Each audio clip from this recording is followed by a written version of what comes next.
Bien. Buenos días, Ricardo. Muchas gracias por acompañarnos, trayendo un poco de tu experiencia y gran conocimiento sobre el Chaco. Ricardo, ¿podrías contarnos un poco sobre ti? ¿Quién es Ricardo Banks y qué representa el Chaco en tu vida? Bueno, ¿qué tal, Paula? Buenos días. ¿Quién es Ricardo Banch? Bueno, soy un biólogo de campo, básicamente. Si bien hice estudios formales en la universidad, en un ámbito muy dedicado a la investigación científica, muy poco tiempo después de recibirme, ya empecé a trabajar en el campo. Allá por el año 86 pisé por primera vez la zona este de Formosa, en el Chaco húmedo, y el mismo trabajo que era sobre biología reproductiva del cardenal común, el cardenal rojo, me llevó después al centro de Formosa, donde empecé a tomar contacto con lo más interesante, los pobladores que habitan la región chaqueña. En este caso empecé a tomar contacto con comunidades Wichí y Pilagás. Y desde entonces, casi ininterrumpidamente, he trabajado en temas que vinculan la fauna del Chaco con la gente del Chaco. Y la vinculación entre la gente y la fauna es más que nada de aprovechar esa fauna, de aprovechar para comer, aprovechar para vender y aprovechar para que subsistir, básicamente. Gracias, Ricardo. Es súper interesante esta manera súper concreta en que trabajas con la fauna y el monte chaqueño. Te quería preguntar, imagínate que estás con un chico, ¿no? Un chico o una chica, y te pregunta, ¿cómo es el monte chaqueño? ¿Has estado ahí? ¿Qué le contarías? Bueno, el Chaco tiene como dos partes bastante distintas. La parte oriental, estoy hablando siempre del Chaco argentino, ¿no? Porque el Chaco sabemos que también se extiende gran parte en Paraguay, gran parte en Bolivia y una pequeña parte en Brasil también. El Chaco argentino tiene dos partes que no están divididas por una línea clara, sino que es una transición desde una zona más húmeda en el este, donde predominan zonas bajas, bañados, esteros, palmeras, pastizales amplios, es decir, y algunas isletas de monte, ¿no? Es un paisaje relativamente abierto, con isletas de monte, y cada vez que nos vamos más hacia el oeste, se va cerrando más el paisaje hasta convertirse en un bosque casi continuo, ¿no? Por lo menos hasta que llegaron las topadoras para abrir lugar para hacer los cultivos, así era. Y el Chaco oriental es como más bello a la vista, ¿no? Es como más lindo. A los chicos les puede gustar más porque uno puede ver a lo lejos. El Chaco occidental, yo lo podría comparar como tomar un mate. Cuando uno es chico y toma de golpe un mate, y bueno, al principio es medio amargo, porque uno lo ve, el Chaco es medio todo igual, muchas plantas tienen adaptaciones a la sequía, entonces son espinosas, salvo en algunos lugares de los pocos ríos que cortan el Chaco, uno no tiene una visión a la distancia, el monte está encima, salvo que uno vaya en avión o en helicóptero o se suba a una torre, no podés ver a la distancia, es algo muy, todo muy cerrado. Pero con el tiempo uno toma un mate, toma otro y le va a gustar. Y después no deja más el mate, sigue tomando mate toda la vida.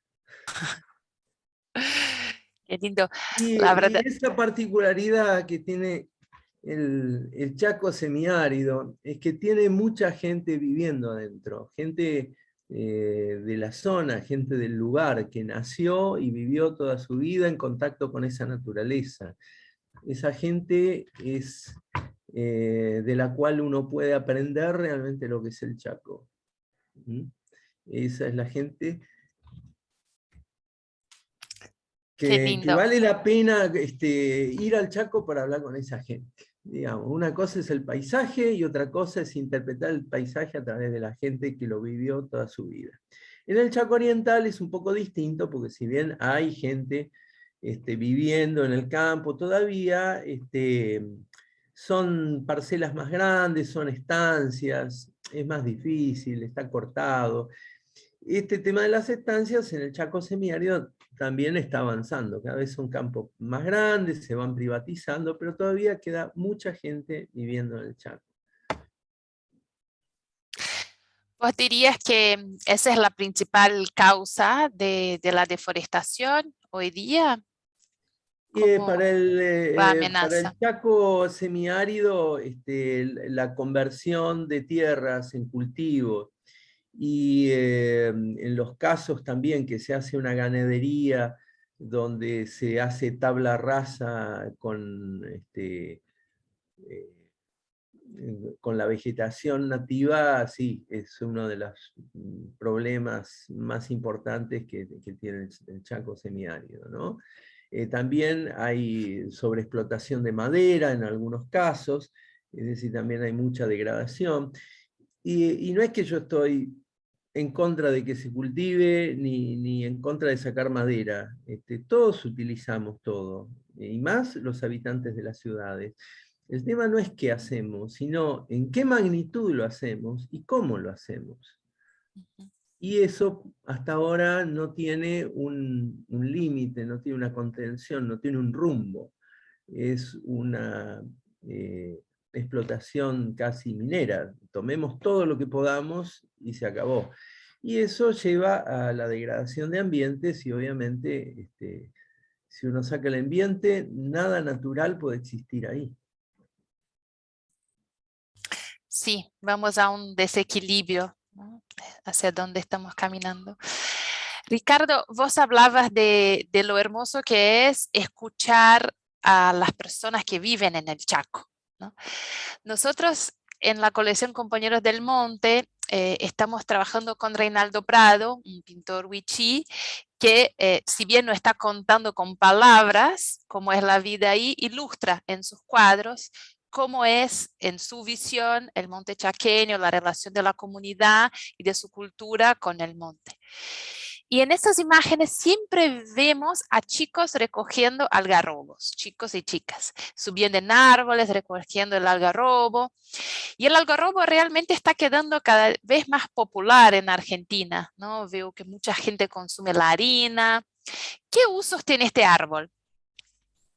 ¿Qué nos podrías Y contar del algarrobo? los usos actuales son innumerables, pero también han sido innumerables los usos en el pasado. Sobre todo las comunidades usaban el algarrobo como fuente de alimento de una manera permanente, sobre todo las comunidades wichí, en la zona occidental, digamos, del Chaco. Se hacían, todavía se pueden ver, algunas comunidades que hacen lo que se llama trojas, que son como, no sé, pequeñas armarios, digamos, hechos de palos y acondicionados con hojas para preservar las chauchas de algarrobo que salen a fines de noviembre, principios de diciembre, y eso los mantenía durante la época de poca abundancia de frutos, que es la época invernal. El algarrobo era la planta madre que les permitía la supervivencia. Por eso, por lo menos los wichí, el algarrobo le llaman jaló. Jaló es árbol, justamente, es el árbol para ellos, el árbol. Después, a medida que, bueno, cuando entró el hombre blanco con su capacidad de procesar la madera con herramientas de metal, se empezaron a usar para muebles. Hoy en día se usa mucho para muebles y se usa también para artesanías. El tema que con el afán de usar para muebles se ha hecho una extracción un poco desmedida. Hoy en día se sigue haciendo extracción de medida y los bosques de algarrobo han ido desapareciendo. Es difícil ya encontrar algarrobos, o al menos bosques de algarrobos importantes, ¿no? de diámetro importante. los bosques de algarrobo lamentablemente están en retroceso. Y insisto que no critico el usarlo para madera, sino usarlo por arriba de la velocidad de crecimiento de los bosques de algarrobo. Es un sinsentido, pero es lo que se hace. Y además se usa también mucho en artesanías, muchos de los justamente mates que se venden son de algarrobo porque es de una madera que no se raja. Es bueno para hacer mates porque otras maderas al poco tiempo presentan rajaduras, pero la madera del algarrobo es como más resistente a la humedad y a la desecación que uno le aplica al mate cuando lo usa para tomar mate, ¿no? Pero bueno, y además para la gente es indicador de que hay napas subterráneas de agua buena, no muy profunda. Entonces ahí donde hay algarrobo se suelen hacer pozos para extraer agua. Mira qué interesante. Igual hay varias especies de algarrobo, ¿no? Yo estoy hablando más que nada del algarrobo blanco, pero también está el algarrobo negro, que también es muy usado, menos que la chaucha del algarrobo blanco, que es más dulce. Y recientemente, en los últimos años, como vos bien decías, se popularizó la idea de hacer harina de algarrobo para hacer todo más digerible. Antiguamente también se hacía, se machacaba mortero, el fruto del algarrobo, y sobre todo en la zona de los valles, Catamarca, La Rioja, es muy conocida una especie de torta de algarrobo puro que es el patay. En los habitantes de las ciudades vemos que hay harina de algarrobo por todos lados, pero si nos fijamos bien, esa harina de algarrobo que se consigue en las dietéticas sobre todo, es de un color más bien marrón oscuro, parecido al cacao, y es un árbol que no es de acá, se está importando eso de Europa. En realidad el nombre algarrobo viene porque justamente cuando vinieron los conquistadores encontraron que este prosopis de acá, que es el nombre científico del algarrobo, tenía un aspecto muy similar a el ceratonia de allá, que es el nombre científico del algarrobo de allá, y el nombre vulgar que le daban al ceratonia, es decir, de algarrobo, se trasladó acá y le llamaron algarrobo a este otro. Pero lamentablemente, en vez de adquirir harina de algarrobo de nuestros prosopis, los habitantes de las ciudades estamos más que nada consumiendo harina de algarrobo del ceratonia, es decir, del europeo. Esperamos que eso se vaya revirtiendo porque hay varios lugares que se hace mucho en Santiago del Estero, que están haciendo molienda y ofreciendo harina de algarrobo nativo, que por lo menos para mi gusto es mucho más palatable, mucho más dulce, mucho más rico y muy nutritivo también. Wow, qué interesante. Ahora me has cambiado totalmente la percepción del algarrobo en la ciudad. Gracias por compartir tu conocimiento, Ricardo. Bueno, sí, quería hacer una otra pregunta sobre un otro árbol. El árbol que aparece mucho en el Chaco también, que es el palo borracho, ¿sí? Algunos llaman de botella por causa de la forma. ¿Y por qué hay esa forma tan rara del botella, ¿no? Del árbol? Es una pregunta. Y si puedes hablar un poco también sobre el árbol en sí. Bueno, es un árbol muy interesante, de madera blanda, tiene la propiedad de que su tronco y ramas son bien verdes, es decir, también hacen fotosíntesis al igual que las hojas, y la forma de botella se debe porque también dentro del árbol acumula agua. Y el agua, particularmente en el Chaco semiárido, es un elemento absolutamente valioso e imprescindible, sobre todo en el invierno, en la época donde no llueve.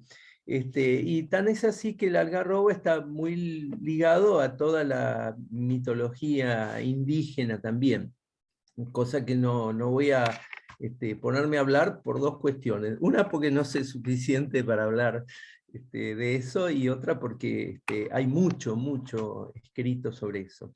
Pero lo que es cierto, que Yuchán, en realidad en la Argentina hay dos especies.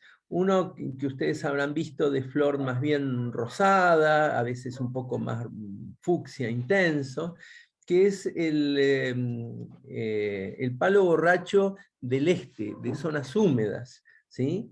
Que se le llama también samojú.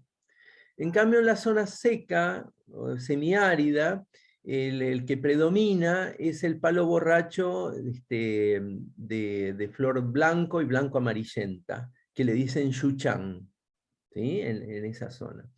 Esta condición de tener agua adentro y ser tan valorada por los habitantes del Chaco hace que cuando nosotros por ahí vamos por la orilla de una picada, de un camino, vamos a ver que tiene como una especie de, a veces le han hecho un agujero adentro.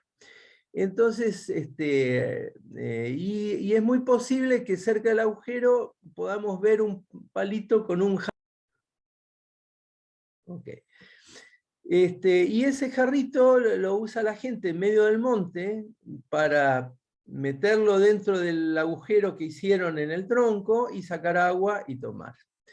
No todos los palos borrachos tienen agua, pero en muchos casos hay gente que nos ha comentado que estando medio perdido y alejado en el monte, y teniendo un hacha en la mano, poder haber hecho un agujero al yuchán les permitió obtener agua fácilmente. Una vez que cuando el yuchán por ahí deja de tener agua dentro por alguna razón, muchas veces también lo usan para guardar cosas, porque adentro es hueco. Inclusive lo usan como troja, ¿sí? Troja es lo que yo les comentaba para guardar chauchas de algarrobo junto con hojas de plantas para que no se ponga feo el algarrobo.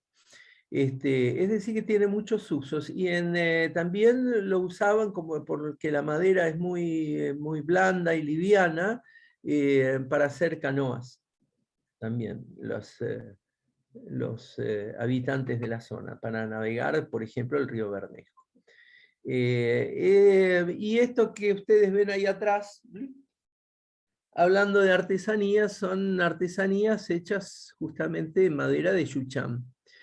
Y ahí hay un tema que a mí me preocupa mucho, porque los pocos artesanos que están haciendo cosas tan extraordinarias como las que ven, si quieren hacer una mascarilla después si la ven bien en detalle, no tienen asegurada su fuente de recursos. Para hacer estas máscaras necesitan no cualquier yuchán, necesitan una parte del yuchán, y el yuchán tiene que estar verde. No pueden usar madera seca, no pueden usar cualquier yuchán.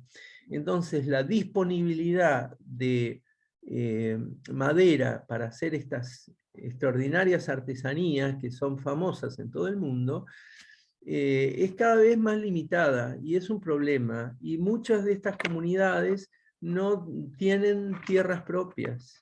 Entonces están viendo dónde pueden entrar pidiendo permiso, o a veces no, para conseguir yuchán para hacer artesanías, para poder venderlas y poder subsistir. Y a veces las artesanías a ellos no se las están pagando como se las deben pagar. Y hay una relación muy fuerte entre el valor de la artesanía y la presión sobre el recurso. En este caso sería el yuchán. A ver si me explico. Esto también podemos hablar también con los loros, con todas las cosas que se sacan del Chaco. Si a esa gente no les pagan lo suficientemente bien sus artesanías, ¿qué tienen que hacer para vivir? Producir más artesanía. Y para producir más artesanía tienen que derribar más árboles. Y eso presiona sobre el recurso, y cada vez tienen que ir más lejos a buscar el recurso, y cada vez les cuesta más. y cada vez hay menos materia prima para hacer el recurso. Entonces, conclusión, una artesanía bien paga conserva el monte chaqueño, pero tenemos que asegurarnos de que ese dinero le llegue a la persona que hace la artesanía y la que saca el recurso. Es decir, si nos aseguramos que, por ejemplo, estas mascarillas de Yuchán son bien pagas, esa persona puede fabricar mascarillas de Yuchán a la misma velocidad que el monte repone esos Yuchanes. Eso es lo más importante. Es algo, un tema central. Bueno, algo Tan de importante. Sí, no, súper importante, interesante todo lo que decís, Ricardo.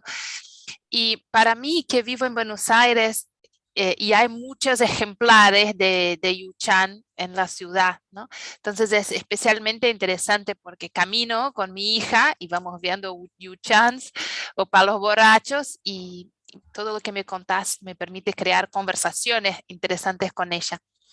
¿Sabes qué otro día ella miró un yuchán que tenemos acá, que se ve de la ventana, y dice, mamá, un árbol de coliflor? Decía que los algodones del yuchán son un coliflor. Y el otro día los llamó pochoclos. Siempre se pregunta, me parece, ¿qué son esos pompones blancos, no? ¿Hay algún uso para esos algodones? ¿Qué son ellos? ¿Y qué le Bueno, puedo contar sobre eso? ese algodón, en realidad el conjunto, la bocha de algodón, es el fruto. Dentro del algodón hay pequeñas semillas negras y el algodón, que bueno, técnicamente en botánica se le dice papus, es un sistema para que la semilla se pueda dispersar. Cuando sopla viento, ese algodón se empieza a abrir, se empieza a secar, y es como una bola de algodón que contiene adentro una semillita y el viento se la lleva y la dispersa lejos. Es el sistema de dispersión que tienen estos árboles para sus semillas, para poder crecer lejos de la planta original. A nosotros en algún momento, y a varias personas más, se les ocurrió que ese algodón podía servir también de una manera similar al algodón que usamos de la planta arbustiva, ¿no? Que se cultiva para algodón. Es un algodón mucho más suave, mucho más fino. Traten de agarrar una de esas pelotitas cuando cae, y se van a dar cuenta que es muy sedoso. Entonces uno podría pensar, pero esto debería tener una aplicación también en la industria textil fantástica. Pero hay dos cuestiones. Por un lado, la fibra o sea, cada hilito de esa bocha de algodón es relativamente corta, es mucho más corta que la de algodón, es mucho más difícil de hilar. Y por otra parte, cosechar esas pelotas, esos frutos, digamos, donde está el algodón, se haría realmente dificultoso, ¿no? De todas maneras, estamos pensando en algunos usos. Hemos pedido a gente en el campo que nos recoja esas bochas y estamos tratando de analizar si a partir de la recolección podría tener algún valor. Además del valor que tiene las mismas semillas para hacer plantines y reproducirlos, ¿no? Qué interesante. Sabes que cuando compartíamos las imágenes e informaciones de la colección, una amiga me respondió que cuando era chiquita recogía estos algodones para hacer almohadones para sus muñecas, como los Esa es la ponía y idea. después Así que muy interesante. Bueno, gracias Ricardo. Tenemos todavía un par de preguntas para ti sobre algunos animales. Creo que vamos a enfocar en algunos pájaros por tu tiempo. Sani, ¿quieres seguir? Gracias. Hola. Queríamos hablar un poquito sobre el loro, ¿no? nós sabemos que tienes una relación especial, né, con el loro. Y el loro es un pájaro más inteligente que otros, né? Qual é a sua capacidade de aprender? Podes nos passar um pouco sobre o loro e tua experiência protegiendo la especie? Bueno, la verdad que hay muchísimo para hablar de este loro, porque tiene una relación con la gente muy fuerte, justamente porque es capaz de reproducir la palabra del ser humano.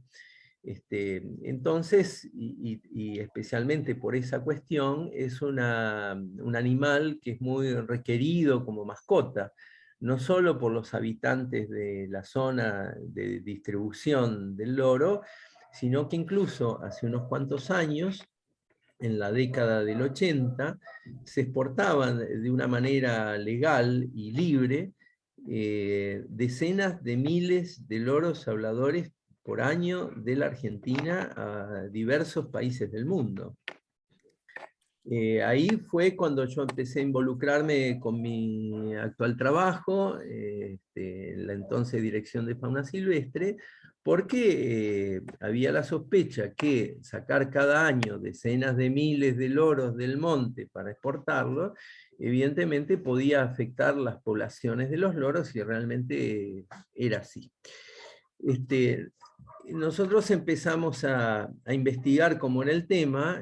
Voy a tratar de ser breve porque no, tendría que resumir 20 años de trabajo casi en unos minutos, y bueno, no es fácil, pero básicamente empezamos a ver cómo era el comercio de ese momento, y vimos una cantidad de problemas muy graves, ¿no? No solo la cantidad de loros era enorme, sino que como los loros, lo que se exporta son pichones de loros, básicamente, no animales adultos. Se sacan pichones de los nidos. Los loros de pequeños, si tienen contacto con alguien que les habla, aprenden a hablar, y esos son los loros que son requeridos por la gente. Un loro adulto que es capturado muy difícilmente aprende a hablar. Entonces, por eso lo que se requieren son loros pichones. En aquel momento nos dimos, bueno, fuimos al campo, contamos, íbamos por las rutas contando la cantidad de loros que había, comenzamos a hablar con la gente que sacaba los loros en el campo, con los que iban a buscar esos loros, que eran los acopiadores, con los exportadores de los loros, y nos hicimos una idea bastante terrible de cómo era ese mercado, porque muchos árboles eran derribados para sacar los pichones de los nidos, porque los loros hacen nidos en huecos de árboles, en huecos de quebracho, en huecos de quebracho blanco, colorado, de yuchán, eventualmente algarrobo, pero sobre todo árboles relativamente altos y con pocas ramas. Entonces es muy difícil llegar hasta el nido, los huecos son profundos, a veces tienen varios metros de profundidad, con una mano uno no llega hasta donde está la cámara para sacar los pichones. Entonces la solución relativamente generalizada era con un hacha o con una motosierra tirar los árboles y sacar los pichones de ahí. Imagínense eso multiplicado por decenas de miles cada año, obviamente iban a hacer un impacto importante sobre las poblaciones de loro. Entonces ustedes me dirán, bueno, pero la gente del Chaco se estaba ganando mucho dinero con eso. No, porque los acopiadores le pagaban poco y nada. Y ahí volvemos a lo mismo del Yuchán. La gente para vivir tenía que sacar una excesiva cantidad de loros para poder vivir apenas, no para enriquecerse. Entonces, en un principio dijimos, bueno, una cosa que sería fácil sería prohibir el comercio de loros, que es lo más intuitivo, lo que cualquier persona de ciudad diría, uy, pobres loros, y la cantidad de loros que se mueren en el comercio, y esto y lo otro. Pero nos dimos cuenta, y ahí vuelvo con el tema del ambiente, que si bien puede resultar algo un poquito cruel para un habitante de ciudad utilizar la fauna, mucho más cruel es dejar esa fauna sin ambiente. Y estábamos viendo que más allá de que los loreros sacaban loros, las topadoras seguían avanzando y reduciendo el bosque donde vivían los loros. Y de eso nadie decía nada, nadie dice, vamos a prohibir la agricultura. No, nadie soñaría en hacer eso, ¿no es cierto? Bueno, el verdadero problema, el problema profundo para los loros es eso, que los dejen sin árboles, que los dejen sin comida. Entonces instrumentamos con mucha paciencia y durante muchos años, y habilitando ciertos lugares en particular, un sistema de aprovechamiento de los loros, donde se corrigieron muchas de esas cosas, o prácticamente todas. Para empezar, suministramos sogas y arneses para que la gente pudiera acceder a los nidos sin tirar los árboles. Redujimos muchísimo los cupos, 10 veces menos empezaron a exportar loros, pero también de manera forzada subimos los pagos que se hacían a la gente que sacaba los loros. La gente ganaba 10 veces más y sacaba 10 veces menos. Y entonces, de esa manera, la gente trabajaba menos, conservaba los mismos árboles, no tenía que ir cada año a caminar más buscando más nidos de loro, que por otra parte es muy trabajoso encontrar esos nidos de loro, y ganaba relativamente bien. Los loros se anillaban, se controlaban, se anillaban en el lugar donde se sacaban, se obligaba a cada persona a que no sacara todos los pichones del nido, tenía que dejar 1 o 2 pichones en el nido, para que el loro no se quedara sin su nidada, digamos, y pudiera seguir habiendo para otros años. Y bueno, y este sistema de a poco lo fuimos difundiendo en gran parte en el oeste de la provincia de Formosa, en el este de la provincia de Salta, en el norte de la provincia del Chaco y en el norte de Santiago del Estero. Y funcionó durante muchos años hasta que vino el tema de la gripe aviar. También le impusimos a los exportadores de loros un aporte, porque los exportadores de loros eran los que tradicionalmente más ganaban con esto. Entonces, si están ganando con un recurso que es común, que es de todos, debían hacer como una compensación a eso. Y con esa compensación se mantenía todo este sistema. Se mantenían los controles, se compraban los anillos, inclusive se llegaron a pactar con la provincia del Chaco y la provincia de Jujuy, hacer 2 reservas especiales para proteger los loros. De ahí las reservas todavía persisten, son las reservas Las Lancitas y la reserva justamente Loro Obrador en la provincia del Chaco. Entre ambas protegen más de 30.000 hectáreas de bosque, y todo lo que se hacía en las reservas era pagado por la exportación de los loros. Y ahí adentro, por supuesto, no se pueden tocar loros, de ahí adentro no se pueden sacar loros, para proteger un lugar que tengan los loros, que no los moleste nadie. Esto funcionó durante muchos años hasta que, por el tema de la gripe aviar, la Comunidad Europea prohibió la importación de aves silvestres de todas partes del mundo. Entonces no se pudo exportar más loros a la Comunidad Europea, y esto hizo que este proyecto fuera de a poco apagándose hasta terminar. Pero para los habitantes del Chaco, tener un loro es algo muy importante. Mucha gente saca loritos, los tiene en sus casas y los tiene muy bien, como una verdadera mascota. No los tienen en jaulas, los tienen arriba de los árboles. Y otra cosa interesante de este sistema de aprovechamiento, que los loros no solamente salían anillados, sino con un folleto que contaba de dónde venían los loros, quiénes los sacaban, de dónde habían salido esos loros, qué persona lo había sacado, de qué lugar del monte, de qué árbol. Teníamos todo el seguimiento de cada loro. Y de alguna manera eso contribuía a difundir la realidad del bosque chaqueño en otras personas de otras partes del mundo. Y mientras funcionó bien. Más allá del loro, yo creo que hay el concepto de que la naturaleza se puede usar, pero con mucho cuidado y con mucha calma. Y hay que reinvertir en la naturaleza. No es sacar hasta que no quede nada. Si la usamos y reinvertimos, le sacamos provecho y la mantenemos para siempre. Esa es la idea. Gracias, Ricardo, por tu experiencia y ser un ejemplo vivo de cómo ponerlo en práctica, ¿no? A veces es difícil eso, ¿no? Que desde la ciudad logremos encontrar esta relación equilibrada con la naturaleza, ¿no? Es muy difícil. Sí, sí, ese es un lindo ejemplo. ¿Cómo está la situación de los loros hoy? Hoy todavía se comercializa. ¿Cómo quedaron las personas que estaban involucradas en este proyecto? ¿Cómo está la población de los loros hoy? Bueno, no son buenas noticias.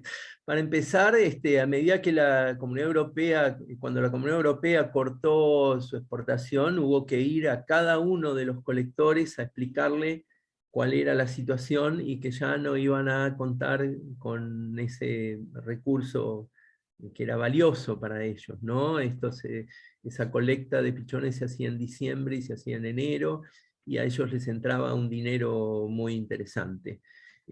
Alrededor de unos $50 por loro, lo cual eso en el campo al colector de loros, en algunos casos un poco más. Eso hubo que explicarlo uno por uno, y lamentablemente dejó de haber también dinero para ayudar a hacer los controles en el campo, y entendemos que algunos de ellos pueden haber seguido sacando loros ahora para el comercio ilegal. Cada año se agarran cargamentos de loros que van a un lado o a otro de la Argentina, quizá en algún caso también se exporten ilegalmente. Pero lo que radicalmente cambió en todos estos años, imagínense que este proyecto comenzó en los años 90, ya hace unos cuantos años, más de 30 años, es que el bosque chaqueño se redujo muchísimo, básicamente por los emprendimientos productivos, ¿no?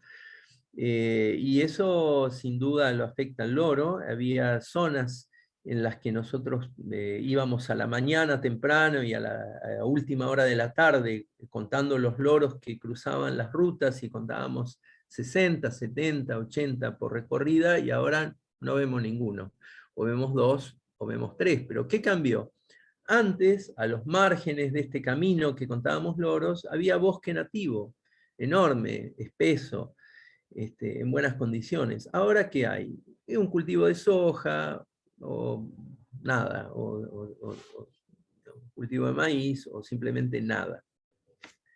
Yo no digo que no hay que cultivar, pero hay que lograr un equilibrio. ¿Hasta dónde? Para eso está la ley de bosques, y la ley de bosques en gran medida se ha podido cumplir y en gran medida no se ha podido cumplir.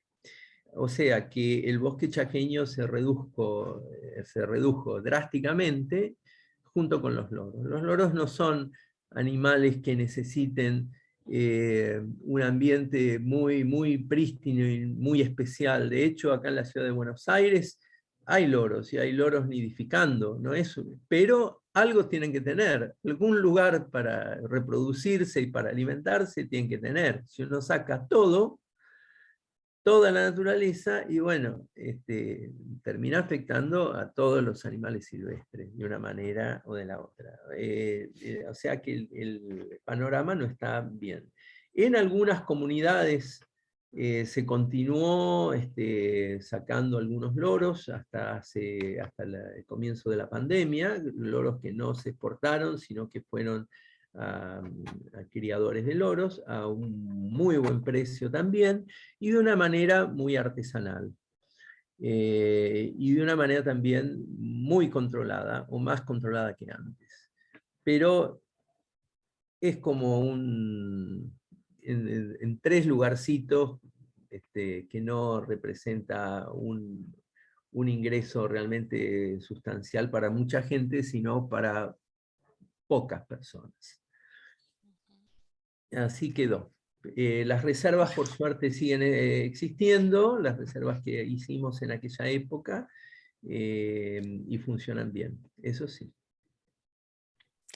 Bueno, al menos esa buena noticia, ¿no? Que las reservas siguen vigentes. Sí. Bueno, Ricardo, te agradezco mucho. La verdad, nosotras teníamos pensado muchas más preguntas sobre muchos más animales de la colección, pero queremos ser también respetuosas de tu tiempo. Nos has compartido un montón. Entonces, vamos a cerrar por acá hoy. Y bueno, si estás disponible en algún otro momento, nos encantaría seguir charlando y aprendiendo de ti. Bueno, ningún problema. Cuando ustedes gusten y quieran, seguimos charlando. Fue un gusto para mí también contar estas cosas. Muchas gracias, Ricardo, por la Gracias a entrevista, tu ustedes. tiempo y tu trabajo. Por favor. Sí, muy interesante.